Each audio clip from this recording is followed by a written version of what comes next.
Assalamualaikum warahmatullahi wabarakatuh. Perkenalkan, nama saya Nur Hidayah Abbas dari kelas PLBC.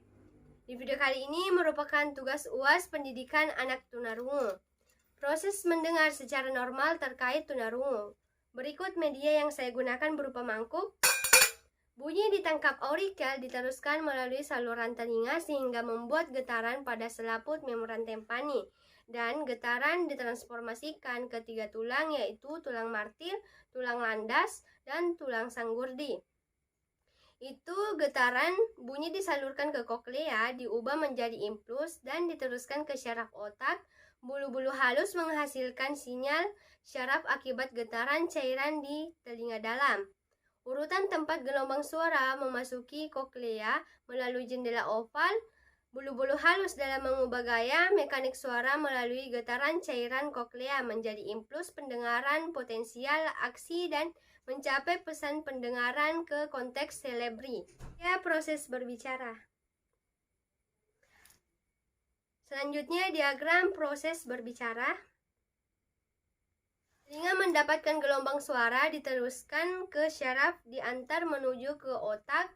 Broca, pusat area motorik yang menghantarkan produksi suara baik dan jelas, diteruskan oleh syaraf menuju pita suara dibantu paru-paru dan otot.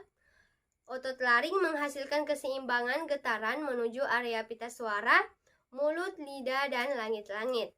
Proses berbicara, baik secara normal bagi anak tunarungu memperoleh bahasa berawal dari adanya pengalaman atau situasi dalam berbicara. Proses berbicara berakhir pada pendengaran. Pembicara menyampaikan pesan dan berakhir ketika pendengar dapat menerima dan memaknai pesan. Proses bahasa anak tunarungu diberikan melalui layanan khusus, menekankan pada percakapan seperti halnya mendengarkan, memperoleh bahasa dengan memperhatikan sensorik anak, kurang dengar menggunakan alat bantu, menghubungkan lambang bunyi bahasa melalui audiometri. Berikut skema dan diagram. Ucapan anak tuni mengalami gangguan pendengaran dalam mempelajari kosakata. Tentang bahasa, anak tunarungu tidak dapat mendengarkan ucapan sendiri. Ucapan tunarungu sulit dipahami karena mereka menghilangkan suara pelan. Anak tunarungu saat mengucapkan suatu bernada tinggi secara tidak normal akibat gangguan pendengarannya. Prestasi akademik, anak tunarungu mengalami kesulitan dengan sebuah bidang prestasi akademik, terutama membaca dan matematika. Karena kurangnya pendengaran yang menyebabkan anak tunarungu sulit untuk memahami fungsi sosial. Anak tunarungu dengan gangguan pendengaran lebih cenderung mengalami kesulitan perilaku di sekolah dan situasi sosial daripada anak dengar normal. Komunikasi anak tunarungu tentang model cara komunikasi penyandang tunarungu dengan individu lain, yaitu dengan menggunakan bahasa isyarat dan abjad jari, sedangkan untuk isyarat bahasa dibedakan di setiap negara. Anak tunarungu program dengan menekankan lisan dan aural, menggunakan cara pengembangan kemampuan berbicara sejelas mungkin seperti metode auditory visual.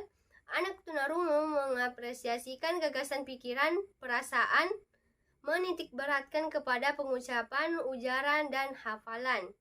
Komunikasi total, komunikasi yang memanfaatkan segala media komunikasi berbicara di media. Komunikasi untuk meningkatkan keterampilan bahasa, pendidikan, serta model komunikasi. Bisindo, bahasa yang berkembang di Indonesia sejak Indonesia belum merdeka. Bisindo dianggap sebagai bahasa yang lebih mudah dan mengikuti budaya tuli, di mana anak tuli atau anak tunarungu lebih paham menggunakan Bisindo. Canda, CB adalah media komunikasi yang bersifat nasional, yaitu membuat sistem isyarat kepentingan komunikasi sesuai kaum tunarungu. CB merupakan bahasa yang kebanyakan orang tuli tidak mengerti karena konsepnya berbeda dengan Bisindo.